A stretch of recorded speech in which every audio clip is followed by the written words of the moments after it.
ಮಿಥುನ ರಾಶಿಗೆ ಬರೋದಾದ್ರೆ ಹೇಗಿರುತ್ತೆ ಅವರ ಮಾರ್ಚ್ ತಿಂಗಳು ಮಿಥುನ ರಾಶಿಯವರಿಗೆ, ಅವರ ಆರೋಗ್ಯ, ಹಣಕಾಸು ಮತ್ತು ಕುಟುಂಬ ಜೀವನ, ರಿಲೇಶನ್ಶಿಪ್ ಓವರ್ ಆಲ್ ಆಗಿ? ಈಗ ಮೊದಲನೇದಾಗಿ ಆರೋಗ್ಯ, ಫೈನಾನ್ಷಿಯಲಿ ಹಣಕಾಸು ಹೇಗೆ ಬರುತ್ತೆ, ಜೊತೆಗೆ ಕುಟುಂಬ ಜೀವನ, ರಿಲೇಶನ್ಶಿಪ್. ಸೊ ನೋಡಿ, ಇಲ್ಲಿ ಆರೋಗ್ಯದ ವಿಚಾರಕ್ಕೆ ಇದು ಒಂದು ಲೆವೆಲ್ಗೆ ಪಾಸಿಟಿವ್ ಆದಂತಹ ಕಾರ್ಡೇ ಆಗಿದೆ. ಸೊ ನೀವು ಸ್ವಲ್ಪ ಹಣ ವ್ಯಯ ಮಾಡಬೇಕಾಗುತ್ತೆ ಆರೋಗ್ಯಕ್ಕಾಗಿ ಹಣ ಖರ್ಚು ಮಾಡ್ತೀರಾ, ಬಟ್ ಆರೋಗ್ಯ ನಿಮಗೆ ಸಪೋರ್ಟಿವ್ ಆಗಿರುತ್ತೆ. ಏನು ಮೇಜರ್ ಹೆಲ್ತ್ ಇಶ್ಯೂಸ್ ಕಾಣಿಸ್ತಿಲ್ಲ ಮಿಥುನ ರಾಶಿಯವರಿಗೆ.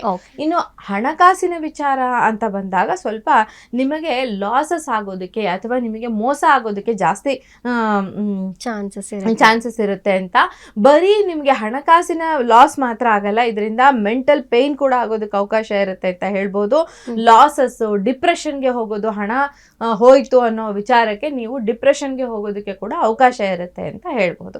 ಇನ್ನು ಕುಟುಂಬ ಜೀವನ, ರಿಲೇಶನ್ಶಿಪ್ ಅಂತ ಬಂದ್ರೆ ಕುಟುಂಬ ಜೀವನಕ್ಕೆ ಬಂದರೂ ಕೂಡ ಇದು ನೀವೇ ಎಲ್ಲದರಿಂದ ದೂರ ಉಳಿದು, ಅಂದರೆ ಈ ಫ್ಯಾಮಿಲಿ ಬೇಡ, ಈ ರಿಲೇಶನ್ಶಿಪ್ ಬೇಡ, ಇದು ಯಾರ ಜೊತೆನೋ ಕಿರಿಕಿರಿ, ಇದೆಲ್ಲ ಬೇಡ ಅಂತ ಹೇಳ್ಬಿಟ್ಟು ನೀವೇ ಎಲ್ಲೋ ಹೊರಗಡೆ ನಿಂತು ನೀವೇ ಐಸೋಲೇಷನ್ಗೆ ಹೋಗ್ತಾ ಇದ್ದೀರಾ. ಇದು ಯಾರೋ ನಿಮ್ಮನ್ನ ಐಸೋಲೇಷನ್ಗೆ ಕಳಿಸ್ತಾರೆ ಅಂತ ಅಲ್ಲ, ಅಥವಾ ಇನ್ಯಾರೋ ಪ್ರಾಬ್ಲಮ್ ಮಾಡ್ತಾರೆ ಅಂತನೂ ಅಲ್ಲ.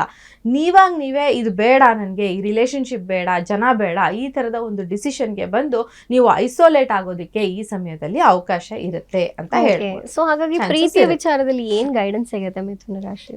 ಪ್ರೀತಿ ವಿಚಾರದಲ್ಲಿ ಅಂತ ತಗೊಂಡಾಗ ನೋಡೋಣ, ನಾವು ಏಂಜಲ್ ಗೈಡೆನ್ಸ್ ನ ತಗೊಳ್ಳೋಣ. ಸಾಮಾನ್ಯವಾಗಿ ಈ ತರದ ಕಾರ್ಡ್ ಬಂದಾಗ ಸ್ವಲ್ಪ ಗೈಡೆನ್ಸ್ ಇದು ಐಸೋಲೇಷನ್ ಹೋಗ್ಬಿಡೋದು ತುಂಬಾ ಒಳ್ಳೇದು ಅಂತ. ಯಾಕೆಂದ್ರೆ 1 ತಿಂಗಳು ಟೈಮ್ ಸಿಗುತ್ತೆ ನಿಮ್ಗೆ, ಇದು ಸರಿನಾ ತಪ್ಪಾ ಅಂತ ಯೋಚನೆ ಮಾಡಿ. ಆ ನಂತರ ಈ ರಿಲೇಶನ್ಶಿಪ್ ಬರಬಹುದಾ ಬೇಡವಾ ಅನ್ನೋದನ್ನ ನೀವು ಡಿಸೈಡ್ ಮಾಡ್ಕೊಳ್ಳಿ. ಖಂಡಿತ.